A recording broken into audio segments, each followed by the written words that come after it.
Media times news channel देख रहे आप सभी दर्शकों का बहुत बहुत स्वागत है। मैं हूं रमनदीप कौर। इस वक्त की बड़ी खबर आ रही है प्रयागराज से। क्या है पूरा मामला, देखने के लिए बने रहिए हमारे। संगम नगरी प्रयागराज पहुंचे उत्तर प्रदेश के उप मुख्यमंत्री केशव प्रसाद मौर्य ने कांग्रेस पर जमकर निशाना साधा।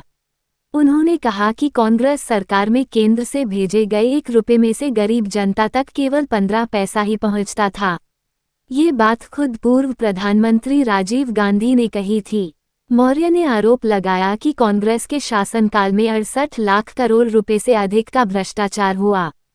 उन्होंने कहा कि राहुल गांधी चोरी और सीना जोरी कर रहे हैं, जबकि गरीब कल्याण कांग्रेसियों को कभी दिखाई नहीं देगा।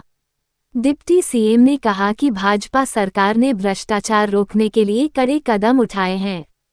प्रधानमंत्री जन धन योजना के तहत 55 करोड़ से ज्यादा खाते खोले गए, जिनमें डीबीटी के जरिए सीधे लाभ पहुंच रहा है। उन्होंने दावा किया कि पीएम मोदी के नेतृत्व में भारत 2047 तक विकसित राष्ट्र बनने की दिशा में आगे बढ़ रहा है। एबीवीपी कार्यकर्ताओं पर हुए लाठीचार्ज पर प्रतिक्रिया देते हुए मौर्य ने कहा कि यह राष्ट्रवादी विचारधारा से जुड़ा संगठन है और छात्रों के हितों के लिए हमेशा संघर्ष करता रहा है। उन्होंने कहा कि दोषियों पर कार्रवाई सरकार ने जांच रिपोर्ट के आधार पर की है। बिहार विधानसभा चुनाव को लेकर मौर्य ने दावा किया कि नीतीश कुमार के नेतृत्व में एनडीए की एकतरफा जीत होगी। उन्होंने कहा कि कांग्रेस और राजद की जोड़ी बिहार की जनता को गुमराह नहीं कर सकती। उन्होंने कांग्रेस पर हिंदी भाषी राज्यों के अपमान का भी आरोप लगाया और कहा कि जनता चुनाव में इसका करारा जवाब देगी। बाढ़ की स्थिति पर मौर्य ने आश्वासन दिया कि सरकार और प्रशासन पूरी तैयारी में है और एनडीआरएफ एसडीआरएफ की मदद से राहत पहुंचाई जा रही है। विधान परिषद चुनाव को लेकर उन्होंने कहा कि समय आने पर भाजपा रणनीति बनाएगी। शिक्षक दिवस पर उन्होंने गुरुओं को नमन किया और कहा कि शिष्यों की जिम्मेदारी है कि वे विकसित भारत और आत्मनिर्भर भारत के संकल्प में योगदान दें। पश्चिम बंगाल की राजनीति पर मौर्य ने दावा किया कि 2026 में वहां कमल खिलेगा और ममता बनर्जी की सरकार जाएगी। लालू प्रसाद यादव के बयानों पर उन्होंने कहा कि अब ऐसी तुकबंदियों से जनता गुमराह नहीं होगी और बिहार में एनडीए की सरकार ही बनेगी। कह रहा हूँ, ये कांग्रेस के अब स्वर्गीय श्री राजीव गांधी जी जब प्रधानमंत्री थे, वो संसद में खड़े होकर के इस बात को कहे थे कि हम 1 रुपया अगर किसी गरीब के लिए, किसी किसान के लिए, किसी मजदूर के लिए, किसी विकास कार्य के लिए भेजते हैं तो 15 पैसा पहुंचता है।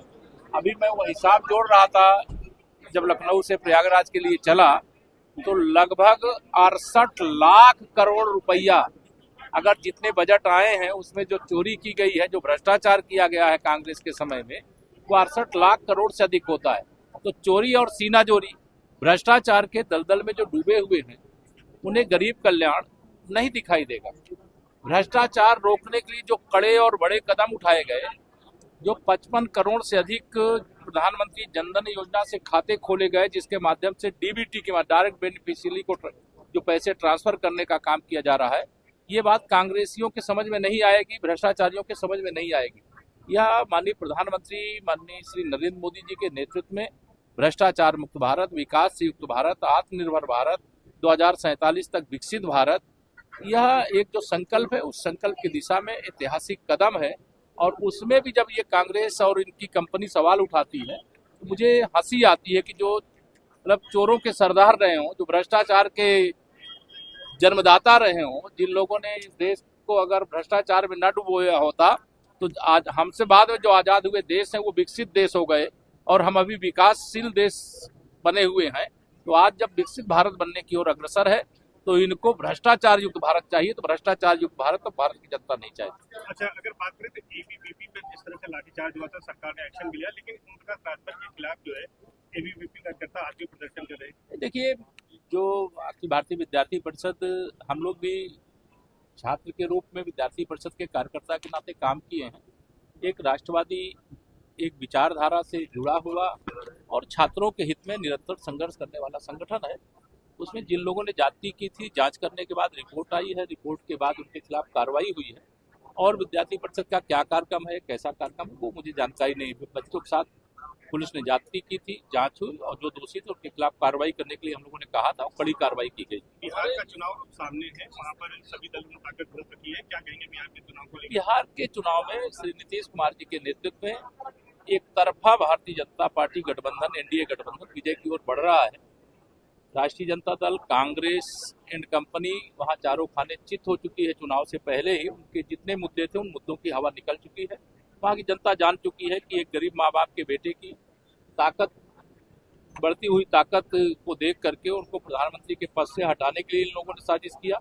अब जो विशेष तौर से वहाँ के गरीबों के लिए, वहाँ के किसानों के लिए, वहाँ की महिलाओं के लिए, वहाँ के नौजवानों के लिए, वहाँ के श्रमिकों के लिए, वहाँ के बिहार के विकास के लिए जो नीतीश जी के नेतृत्व में काम हो रहा है, वह एक पिछड़े हुए राज्य को अब विकास के पथ पर आगे ले जाते हुए राज्य देख करके राष्ट्रीय जनता दल को अपना जंगल राज्य याद आ रहा है और कांग्रेस को अपना भ्रष्टाचार वाला राज्य याद आ रहा है। दिसंबर में एमएलसी की सीटों पर चुनाव और बीडी और बी फॉर बिहार, जिससे काफी जो है बिहार के लोगों को अपमानजनक बात है। आप कैसे देखते हैं?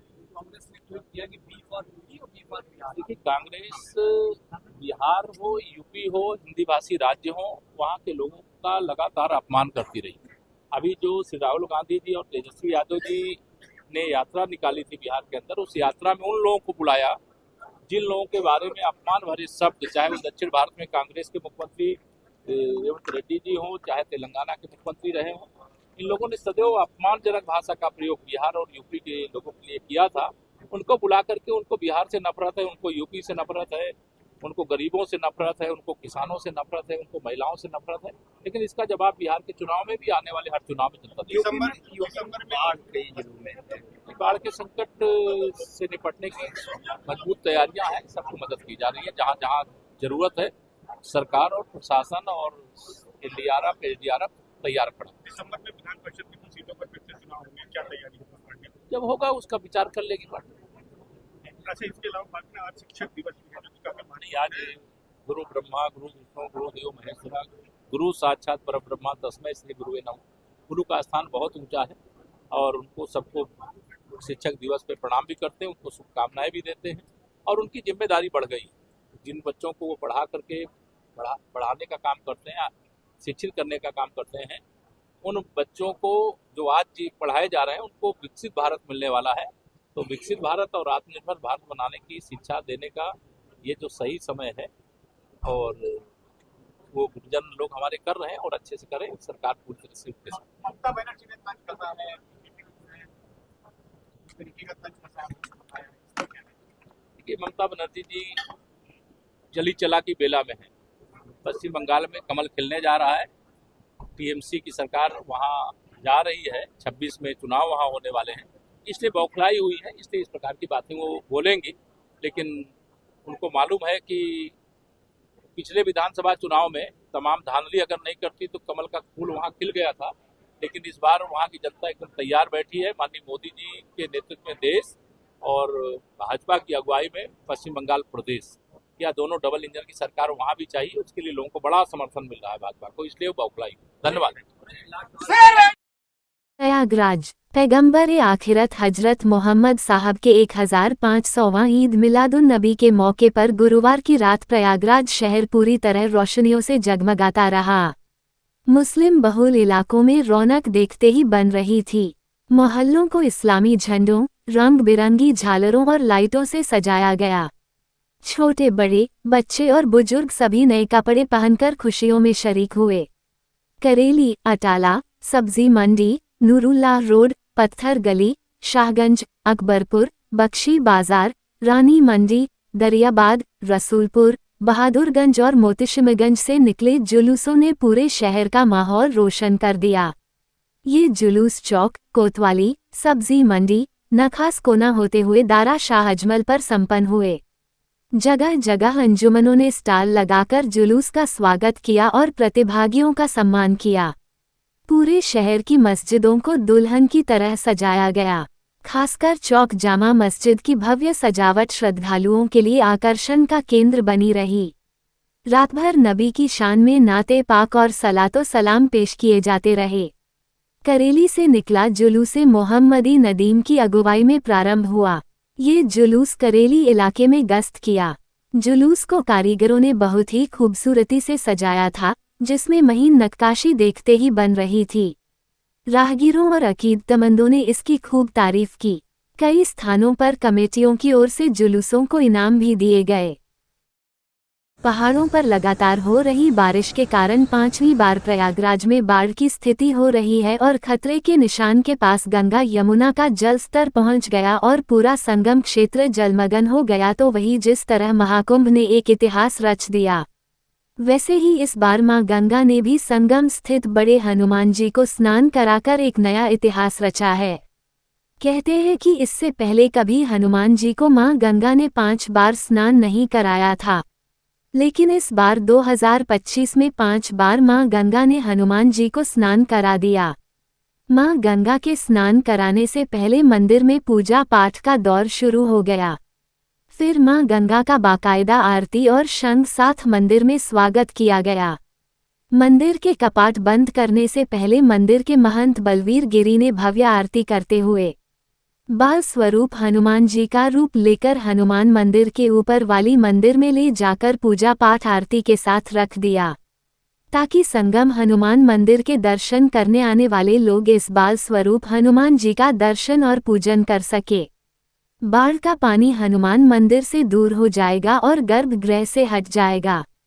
एक बार फिर उसकी साफ सफाई करने के बाद पूजा पाठ आरती के बाद उसे बाल स्वरूप हनुमान मंदिर को वहां से हटकर फिर से गर्भगृह में रख दिया जाएगा।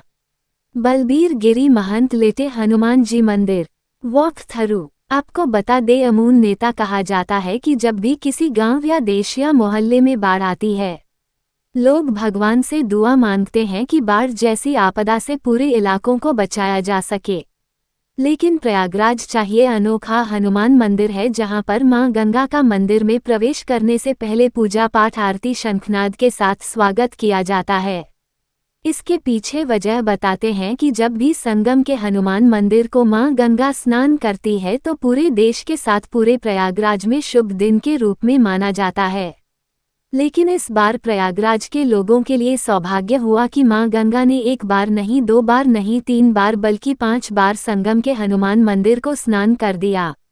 मंदिर के महंत बलवीर गिरी के मुताबिक ये बहुत शुभ संदेश है, क्योंकि प्रयागराज के संगम तट पर महाकुंभ ने एक बड़ा रिकॉर्ड के साथ एक बड़ा संदेश पूरे विश्व में दिया था।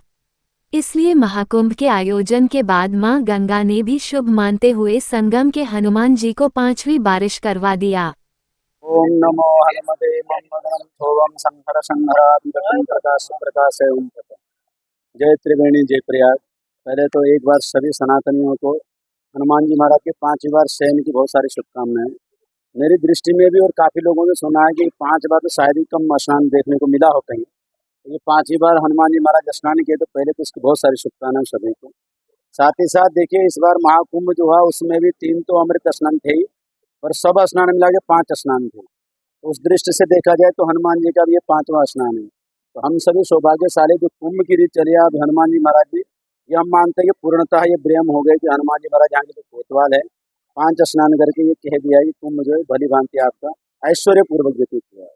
इसकी शुभकामनाएं। कितना महाराज जी? देखिए, मैं समझता हूँ कि हनुमान जी महाराज जब भी स्नान करते हैं तो हमारे लिए तो जो परंपराओं के अंतर्गत जिस तरीके से हम पूजा करते आए हैं, उसकी दृष्टि से देखा जाए तो ये बहुत सफल और ये हम कहेंगे भाग्यशाली हम लोग, जो ऐसे स्नान हम लोगों को देखने को मिल रहा है।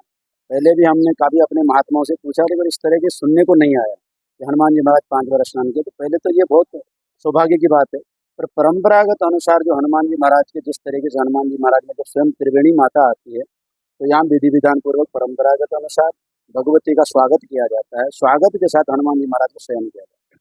आज स्नान करा के दूध दही घी मिश्रित पंचामृत से इत्यादि से भगवती का पूजन यजन किया गया। उसके बाद हनुमान जी महाराज का चदर उड़ाकर विश्राम किया गया। हनुमान जी महाराज की आरती करके और जो सूक्ष्म स्वरूप है भगवान का, अब वो ऊपरी तल पर रखा गया है। तो मैं सभी दर्शनार्थियों को कहूँगा कि हनुमान जी महाराज की कृपा सभी पर बनी रहे और हनुमान जी महाराज में जो आस्था है उसी आस्था के साथ पूजन करते रहिए। जो सूक्ष्म रूप है हनुमान जी के ऊपरी तल पर है, आइए दर्शन करिए। हनुमान जी महाराज को वैसे ही दर्शन मिलेगा। ओम नमो नारायण। जय श्री राम। प्रयागराज महाकुंभ मेला 2025 के दौरान मौनी अमावस्या के दिन संगम नोज पर हुई भगदड़ की घटना को लेकर अब न्यायिक जांच आयोग ने कदम तेज कर दिए हैं। इस घटना में कई लोग घायल हो गए थे और अफरा तफरी का माहौल बन गया था। मामले की गंभीरता को देखते हुए उत्तर प्रदेश सरकार ने रिटायर जस्टिस हर्ष कुमार की अध्यक्षता में 3 सदस्यीय आयोग गठित किया था। अब यह आयोग सीधे आम नागरिकों से भी साक्ष्य और बयान दर्ज करने जा रहा है। आयोग की ओर से जारी सूचना के मुताबिक जिन लोगों के पास भगदड़ से जुड़े वीडियो, फोटो या अन्य साक्ष्य मौजूद हैं, वे उन्हें आयोग को उपलब्ध करा सकते हैं। आयोग ने इसके लिए विशेष व्हाट्सएप नंबर 9454400596 और ईमेल आईडी mahakumbhcommission@gmail.com जारी की है। कोई भी व्यक्ति अपने पास मौजूद सामग्री इन माध्यमों से भेज सकता है। इसके अलावा नागरिक सीधे लखनऊ स्थित विकास भवन के आयोग कार्यालय में जाकर भी साक्ष्य सौंप सकते हैं। आयोग ने स्पष्ट किया है कि जो भी लोग साक्ष्य या वीडियो देंगे, उनकी पहचान पूरी तरह गोपनीय रखी जाएगी। आयोग ने आम नागरिकों से अपील की है कि वे अगले 2 हफ्तों के भीतर अपने पास मौजूद वीडियो और साक्ष्य उपलब्ध कराएं। इससे आयोग को घटना के कारणों, परिस्थितियों और लापरवाहियों को समझने में मदद मिलेगी। ज्ञात हो कि मौनी अमावस्या स्नान पर्व पर लाखों की संख्या में श्रद्धालु संगम तट पर पहुंचे थे। उसी दौरान अचानक भगदड़ मच गई, जिससे हड़कंप की स्थिति पैदा हो गई। हालांकि प्रशासन ने हालात पर काबू पा लिया था, लेकिन इस घटना ने कुंभ मेले की सुरक्षा व्यवस्था पर कई सवाल खड़े किए थे। अब न्यायिक आयोग प्रत्यक्षदर्शियों और आम नागरिकों के बयानों के साथ साथ तकनीकी साक्ष्यों को भी शामिल कर पूरी जांच रिपोर्ट तैयार करेगा। आयोग का कहना है कि हर छोटे बड़े तथ्य को जांच में शामिल किया जाएगा, ताकि भविष्य में इस तरह की घटनाओं को रोका जा सके। सरायममरेज थाना क्षेत्र के बंदी पट्टी चौराहे पर इलेक्ट्रॉनिक सामान से भरे गोदाम में अचानक भीषण आग लग गई। बताया जा रहा है कि शॉर्ट सर्किट से लगी आग ने पूरे गोदाम को चपेट में ले लिया। देखते ही देखते आग की लपटों ने लाखों का सामान जलाकर खाक कर दिया। धुएं के गुबार से पूरे इलाके में हड़कंप मच गया और लोगों में अफरा तफरी फैल गई। सूचना मिलते ही फायर ब्रिगेड की कई गाड़ियां मौके पर पहुंची और आग बुझाने के प्रयास शुरू किए। फायर ब्रिगेड की टीम कड़ी मशक्कत बाद आग पर पाया काबू। वहीं पुलिस भी हालात पर नजर बनाए हुए है। देश दुनिया की खबरों के लिए world media times news channel को सब्सक्राइब करें।